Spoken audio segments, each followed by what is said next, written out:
오늘 설교 제목이 뭐였죠? 하마터면 열심히 살 뻔했네. 여러분, 이 설교 제목을 들으시면서 조금은 기분이 좀 묘한 분이 있을 거예요. 그리고 조금은 기분 나쁜 분도 있을 거예요. 그리고 조금은 이해가 안 되는 분도 있을 거예요. 아니, 그래도 누가 뭐래도 내가 열심히 살았기 때문에 이만큼 왔지. 사실 여러분 중에는 열심히 산 분들이 한두 분이 아닙니다. 정말 이 정도 하셔서 잠도 줄이고, 여러분 그 어려움을 다 뚫고 여기까지 왔기 때문에 여러분의 감사함이 있을 거예요. 그런데 오늘 이 본문에서 말씀하는 주제가 뭐냐 하면 하나님이 없는 나의 열심인 거예요. 하나님이 없는 나의 열심만으로 점철될 때 얼마나 비극적인 삶이 될 수 있는지를 보여주고 있는 모습이 바로 오늘 말씀인 거예요. 그래서 이 나의 열심이 믿음을 자라지 못하게 하는 아주 큰 방해물이 될 수 있다는 거예요. 그래서 이것을 로마서에서 사도 바울은 십자가의 원수라고까지 얘기했어요. 즉 구원을 이루지 못하게 하는 것 중에 뭐냐면 나라고 하는 존재가 있는 거예요. 나라고 하는 존재. 복음이 나를 뚫고 들어와야 되는데 내 열심이 너무 세기 때문에, 내가 너무 강력하기 때문에 그 복음이 들어가지 못하는 거예요. 어느 분은 그 나온 대학교 때문에 복음이 죄송해요 못 들어가요.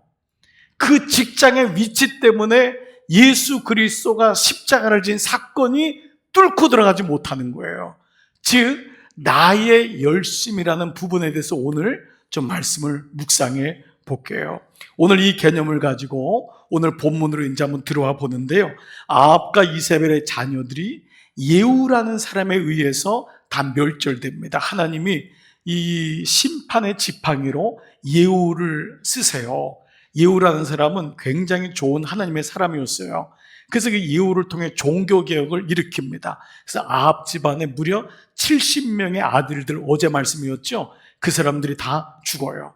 그 언제 죽었다 그랬죠? 언제요? 어제 70명이 다 죽어요. 그러니까 그 70명이 다 죽을 정도로 이 예후를 통해서 종교개혁이 일어나는데, 오늘 막상 예후의 최후에 대한 말씀이 오늘 본문인데 이게 심상치 않아요. 하나님이 예후를 심판의 지팡이로 쓰셨으면은 예후는 너무 아합의 죽음을 보면서 정신을 차려야 되잖아요. 그런데 예후가 이상해요. 여러분, 오늘 이 말씀이 오늘 본문이에요. 자, 28절 29절 같이 한번 읽어볼게요. 시작. 예후가 이와 같이 이스라엘 중에서 바알을 멸하였으나 이스라엘에게 범죄하게 한 느밧의 아들 여로보암의 죄, 곧 베델과 단에 있는 금송아지를 섬기는 죄에서는 떠나지 아니하였다. 자, 말씀을 한번 다시 한번 봐보세요. 자, 이 사람이 잘한 게 뭐죠? 이스라엘 중에서 바알을 어떻게 했죠? 멸했어요. 자, 그런데 문제가 뭐냐면 이스라엘에게 범죄하게 한 원죄 같은, 이스라엘에 붙잡히는 죄가 느밧의 아들 여로보암이 북이스라엘을 구테타로 일으킨 초대 임금이에요. 이 여로보암의 어떤 죄냐? 곧 베델과, 북이스라엘은 남쪽에 예루살렘 성전이 있는 거예요. 이게 남유다란 말이에요. 북이스라엘의 위와 밑이 베델과 단이에요. 즉 북이스라엘 전역에다가 금송아지를 만들었어요. 이 사람이 이 죄를 진 거예요. 왜냐하면은 백성들이 어디로 예배를 드리러 가고 싶어 할까요? 예루살렘. 거기 성전이 있으니까 예루살렘에 가고 싶어 하는데, 이 여로보암은 열등감이 심각한 사람이에요. 이 예배 드리러 가는 꼴을 못 보는 거예요. 그래서 백성들을 가지 못하게 하려고 어떻게 하냐면 금송아지들을 전역에다가 만들어 버려요. 이 죄를 짓는 거예요. 그래서 보통 성경에 금송아지가 나오면 두 가지 영역의 죄가 연결돼요. 첫 번째는 예배의 단절이에요. 예배 실패, 이게 금송아지예요. 여러분, 애굽에서 이스라엘들이 가나안 그 출애굽했을 때 제일 먼저 만든 게 뭐죠? 금송아지잖아요. 모세가 그 산에 올라가서 말씀을 받을 동안에 안 내려오니까 그 송아지를 만들잖아요. 그 송아지는 또 다산이라는 거거든요. 힘이거든요. 물질을 상징해요. 그래서 두 번째는 물질의 걸림이에요. 그 첫 번째 뭐라고요? 예배의 실패. 두 번째는 물질의 걸림. 이 문제는 사실 여로보암만이 아닌 여러분, 우리 모두에게 있는 문제입니다. 이거 정말 조심해야 돼요. 여로보암은 왕이었지만 뭐죠? 이 예후는 여로보암의 죄를 저질렀대요. 그러니까 종교개혁을 일으켰는데 뚜껑을 열고 보니까 본인은 예배를 안 드리는 거야. 여러분, 이게 저 같은 목사에게 있는 아픔이 될 수 있어요. 예수를 오래 믿었는데 교회에서 일은 다 해. 중직자야. 뚜껑 열어봤더니 기도 안 해. 교회 일은 열심히 하는데, 주님의 일은 열심히 하는데, 그 집안이 3대 4대예요. 뚜껑 열어봤더니 예수를 안 믿어요. 이게 뭐죠? 첫 번째, 예배의 단절. 두 번째, 물질은 그 자체로 잘 쓰면은 축복이 되지만 물질이 하나님보다 높아질 때 욕망이 되면은 걸림이 됩니다.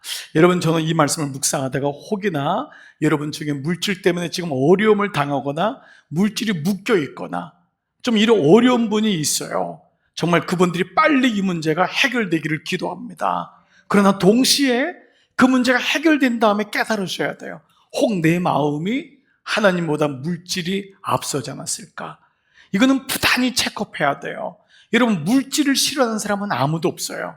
그러나 묵상을 하지 않으면 언제든지 물질은 하나님보다 앞서 나가게 돼 있어요. 그래서 이 부분은 오늘 바로 예후가 걸렸던 부분인데 드디어 예후의 최종적인 평가가 나옵니다. 자, 그 사람 일생에 대한 평가니까 한번 눈여겨보세요. 먼저 잘한 일이에요. 30절 다 같이 시작. 여호와께서 예후에게 이르시되 네가 나 보기에 정직한 일을 행하되 잘 행하여 내 마음에 있는 대로 아합 집에 다 행하였은즉. 자, 여러분 먼저 보실 때 성경을 볼 때 반복되는 단어에 동그라미 치기로 했죠. 여기 눈에 딱 보이죠. 자, 내가 나보기에 정직한 일을 동그라미 행하되, 두 번째는 잘 행하여, 세 번째는 내 마음에 있는 대로 아합 집에 다 행하였은지. 그러니까 이 사람은 뭐죠? 행하는 데 도사예요. 충성스러운 사람이에요. 아주 열심히 특심인 사람이에요. 이런 뭐든지 맡기면은 정말 최선을 다하는 사람이 있어요. 예후 같은 사람이에요. 여러분, 이렇게 예후가 잘했어요? 행하기를 잘했어요? 열심히 특심해요? 이걸로는 문제가 되지 않아요. 그런데 그 다음 구절에 한 단어가 우리의 마음을 힘들게 해요. 31절 첫 번째 단어가 그러나. 이 그러나는 앞에 있는 모든 잘한 것을 다 상쇄해버립니다. 앞에 잘했지만, 그렇지만 문제가 있는 거예요. 그게 뭐냐? 전심으로 하자는 거예요. 속을 열어보니까 열심히 냈지만 무슨 열심이죠? 자기 열심이었던 거예요. 뚜껑을 열어봤더니 열심히 섬기는데 봉사하는데 자기 거예요. 내가 있는 거예요. 물론 이것은 연약한 우리 모두가 다 이같이 있을 수 있어요. 근데 예후는 지금 이 모습이 하나님은 드러내고 있는 거예요. 전심으로 지켜 행하지 아니했고, 무엇보다 여로보암이 이스라엘에게 범죄하게 한 그 죄, 이건 뭐냐 하면 예후가 알고 있는 거예요. 이 죄가 뭔지를. 예배에 실패하고 물질에 걸리고 이거를 알고 있었지만 거기서 떠나지 않은 거예요. 이 모습이 예후에게 있었음을 말씀하고 있습니다. 그러니까 오늘 문제가 있는 게 뭐냐? 오늘 소주제가, 워낙 이 말씀의 소주제가 나의 열심과 하나님의 전심, 이 두 단어예요. 나의 열심과 하나님의 전심. 전심이란 단어는 하나님과 연결된 단어가 거의 많아요. 전심을 다했다는 건 하나님 마음에 흡족하다는 거죠. 근데 지금 예후는 나의 열심은 있었지만 하나님의 마음은 없었다라는 것을 계속 보여주고 있죠. 그래서 성경의 주제가 여러분 뭐죠? 나의 열심이 아니라 보통 무슨 열심이라고 하죠? 하나님의 열심이라고 하잖아요. 그렇죠? 아브라함이 잘한 게 아니에요. 하나님이 아브라함을 부르시고 하나님이 일을 하신 거예요. 그래서 하나님의 열심이라고 하죠. 그러니까 이것이 성경의 주제거든요. 구원을 이루시는 것은 내가 잘 믿는 것이 아니라 하나님의 열심이 이것을 이루어 나가신다. 하나님의 열심이란 말이에요. 자, 이런 가운데 이제 우리가 좀 더 생각을 한번 해봤으면 좋겠어요. 수필가인 하완 씨가 쓴 책이 하나 있어요. 이 책 제목이 오늘 설교가 여기서 나왔어요. 바로 이 책이에요. 하마터면 열심히 살 뻔했다. 우리 젊으신 분들은 이걸 보면 통쾌한 마음이 있을지도 모르겠는데 어떤 분은 좀 나이 드신 분들 중에는 좀 이게 뭐지? 뭐야? 뭐 이럴 수도 있는데 이거는 대단히 역설적인 표현이죠. 하마터면 열심히 살 뻔했다. 열심히 살았는데 잃은 게 많았던 거예요. 마치 이 사람은 말에 이 안대를 차고 앞만 바라보고 산 거예요. 열심히 직장 다닌 거예요. 집은 산 거예요. 그런데 가족은 놓친 거예요. 열심히 해가지고 막 승진한 거예요. 그런데 아내는 잃어버린 거예요. 열심히 한 거예요. 근데 아이들이 이미 커졌네요. 그러니까 이 사람이 보니까 열심이란 단어가 인생의 능사가 아니더라는 거예요. 열심보다 더 중요한 게 있는데 소중한 사랑, 우정, 관계, 믿음 이런 소중한 것이 있는데 우리는 열심이란 단어로 우리나라처럼 열심의 민족이 어디 있습니까? 지금 몇 년 만에 세계 10위권에 들었지만 지금 우리나라에 도처에 깔려있는 문제들이 극복이 안 되는 거예요. 뭐죠? 열심의 대가가 너무 큰 거예요. 열심히 하지 말라는 얘기가 아니겠죠. 그 열심에 과연 나의 열심인가? 혹시 하나님 없이 나는 달려오느라고 정신없는 것은 아닌가? 오늘 한번 적용 질문해 볼게요. 예후의 모습을 통해 보는 나의 열심과 하나님의 전심의 차이를 나는 알고 있는가? 나의 열심. 그래서 나의 열심 때문에 혹 소중한 것을 잃어버린 경험은 없는가? 그거 하나를 얻었는데 너무 소중한 걸 잃어버린 거예요. 제가 미국에 있을 때 그 목회하면서 너무 가슴 아픈 얘기가 있어서요. 한 분이 집을 샀어요. 월페이를 계속 내야 되는데 어느 날 초등학교 다니는 애들을 불러다가 이 부모가 뭐라고 했냐면 이제부터 우리는 외식 안 한다. 맥도날드만 먹는다. 뭐 한국에는 맥도날드도 좋지만 맥도날드가 그 의미가 뭐죠? 아니 본인이 집을 사고 아이들한테 이거를 내리는 거예요. 그 아이들은 뭐지? 왜 엄마 아빠가 집을 산 다음에 나는 맥도날드만 먹는 거예요? 이게 무슨 말인지 지금 모르시는 분들이 많아가지고 내가 더 당황스러운 지금. 예. 지금 이런 관계가 형성되는 거예요. 그래서 제가 친방 가가지고 다 취소하라 그랬어요. 이게 당신 뭐 하는 거냐? 물론 집을 사는 게 목적이 되지만 애들 어떻게 하려고? 가난을 가르쳐주는 의미가 아닌 거예요. 여러분 어떤 의미인지 좀 아실 거예요. 여러분 이 의미가 우리의 삶에 소중한 것을 잃어버리는 경우가 너무도 많은 거예요. 그래서 오늘 먼저 이 말씀을 좀 한번 생각해 봤으면 좋겠어요. 나의 열심이 하나님의 열심, 하나님이 주시는 은혜를 뛰어넘는 건 결코 좋은 게 아닙니다. 그 열심 때문에 결국은 주저앉아요. 그 열심이 나를 무너지게 합니다. 하나님이 없으면 내 열심이 멈췄을 때 그때 공황장애가 오는 거예요. 그때 인생이 끝나는 거예요. 하나님 없이 살아갈 때 여러분 그때 최선은 결코 최선이 아님을 우리는 알게 되죠. 자, 결국 예후의 인생은 자기의 열심 안에 머무르면서 비참한 인생으로 끝나요. 하나님 물론 4대까지의 복을 주시지만 오늘 말씀은 결코 예후가 옳은 것을 선택한 것이 아님을 말씀해요. 그런데 이런 예후의 최후를 묵상하면서 한 사람을 꼭 잊으시면 안 돼요. 어제 묵상됐던 내용인데 새벽 큐티에는 8절까지만 나와 있기 때문에 여러분이 말씀을 다 읽지 않으신 분은 모를 수 있는데 10장에 예후가 종교개혁을 일으킬 때 함께 손잡은 동역자가 있어요. 여러분 그게 10장에 나와요. 이 중요한 사람이에요. 여러분 이 사람을 읽으신 분 아는 분은 오른발을 흔들어 보시기 바랍니다. 그럼 모르시는 분도 있을 수 있어요. 오늘 이분을 알아야지만이 예후가 설명이 돼요. 예후의 최후가 뭐야? 나의 열심으로 끝났어? 이걸로 끝나는 게 아니라 예후하고 함께 믿음의 길을 걸었던 정말 중요한 절친이 있어요. 이 사람에 대해서 여러분이 10장 15절부터 한번 볼게요. 자, 같이 한번 읽어볼게요. 시작. 예후가 거기에서 떠나가다가 자기를 맞이하러 오는 레갑의 아들 여호나답을 만났습니다. 누구를 만났죠? 레갑의 아들 여호나답. 자, 레갑이 누구예요? 여러분, 자, 한번 기억력. 예레미야 말씀 묵상할 때 35장에 하나님이 예레미야에게 포도주를 먹나 안 먹나 시험했던 사람이 레갑의 후손이에요. 그때 우리 교회 화두로 만드는 것이 바로 커넥션 앤 프린서플이에요. 그 레갑 자손. 포도주조차도 거부했던 그 사람들. 근데 이 레갑 자손의 레갑의 아들인 여호나답이 바로 이 예후의 절친입니다. 자, 그런데 그 다음 보세요. 그의 안부를 묻고 그에게 이르되 예후가 내 마음이 너 마음을 향하여 진실한 같이, 여기 진실하다는 것이 전심과 같은 원어예요. 즉 이 말은 나의 하나님을 향한 전심이 너의 하나님을 향한 전심과 같은 것으로 내가 믿는다, 이 메시지인 거예요. 그러니까 뭐라고 하냐면 여호나답이 그렇다, 나도 너와 같이 하나님을 향하여 전심이다 라고 얘기를 한 거예요. 그러되 이르되 그러면 뭐라 그러죠? 나와 손을 잡자. 예후가 여호나답과 손을 잡는 거예요. 믿음의 친구가 돼요. 종교개혁을 일으킨 거예요. 그래서 예후가 끌어서 병고에 올렸어요.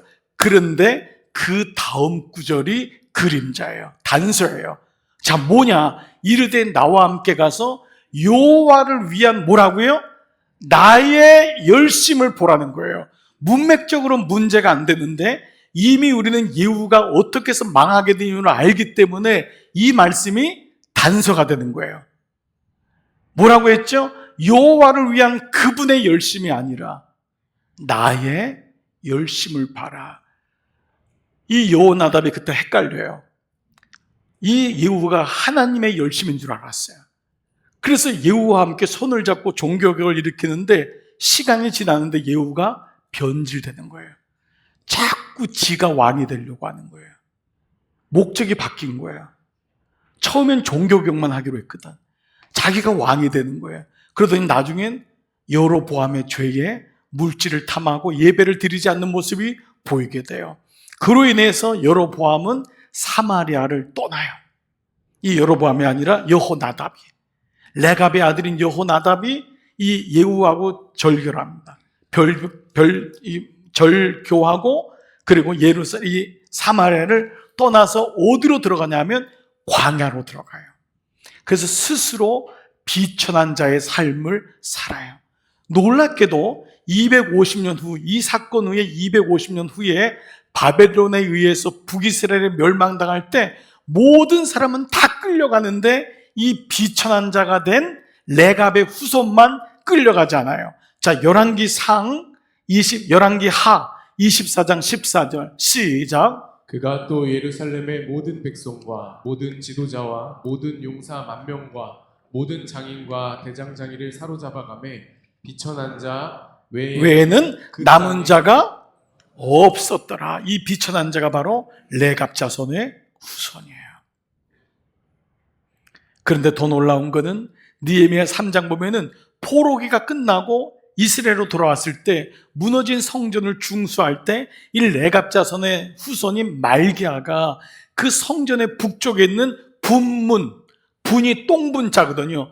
똥으로 쌓여있는, 아무도 거들떠보지 않고 똥과 오줌을 쌓아놨던 그곳을 치워요. 그리고 거기다가 문을 만들고 거기 성벽을 쌓아요.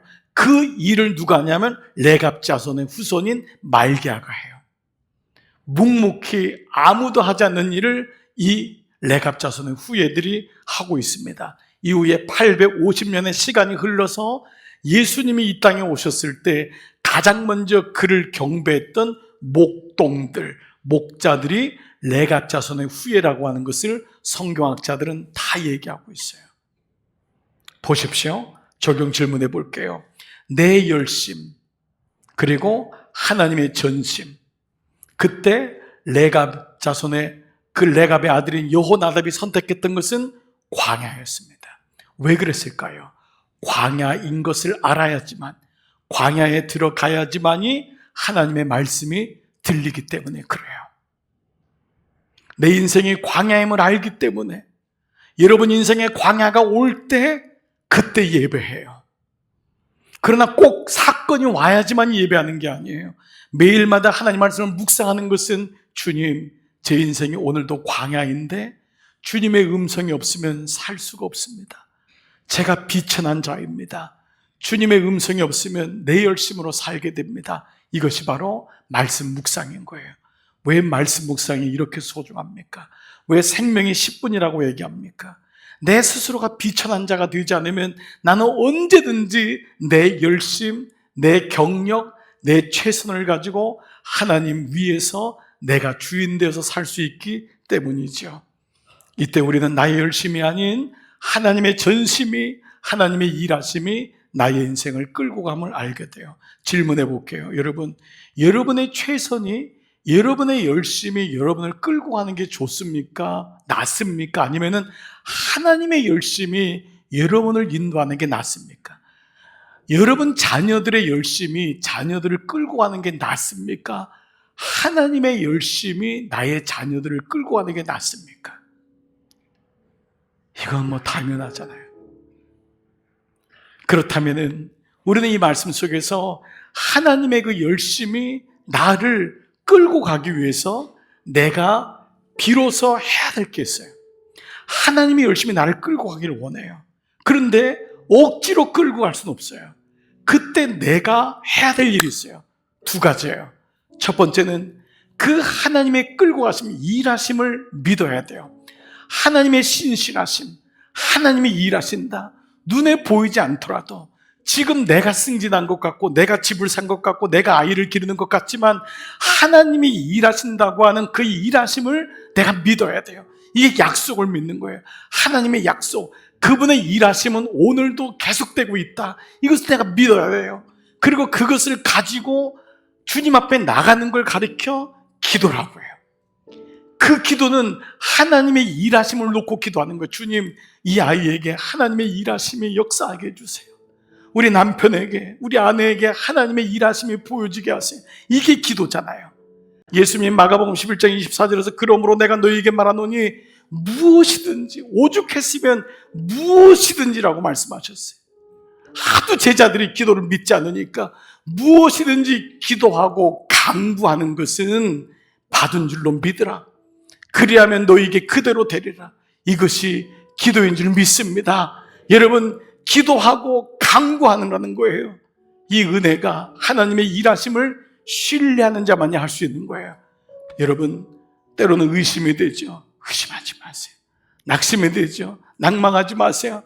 포탄을 쏴보세요. 주님께 신뢰하고 그 미사일을 포기하지 말고 쏘세요. 하나님이 명중시키시고 하나님이 일하게 하시는 것을 보게 될 줄 믿습니다. 열심히 살지 말라는 말이 아닙니다. 열심히 사시지만은 날마다 광야임을 고백하며 비천한 자가 되어 주님의 도우심이 없이는 살 수 없음을 고백할 때 비로소 그 열심에 하나님의 열심인 것을 알게 됩니다. 내 열심으로 살게 된 것이 아니라 주님이 다 하셨군요.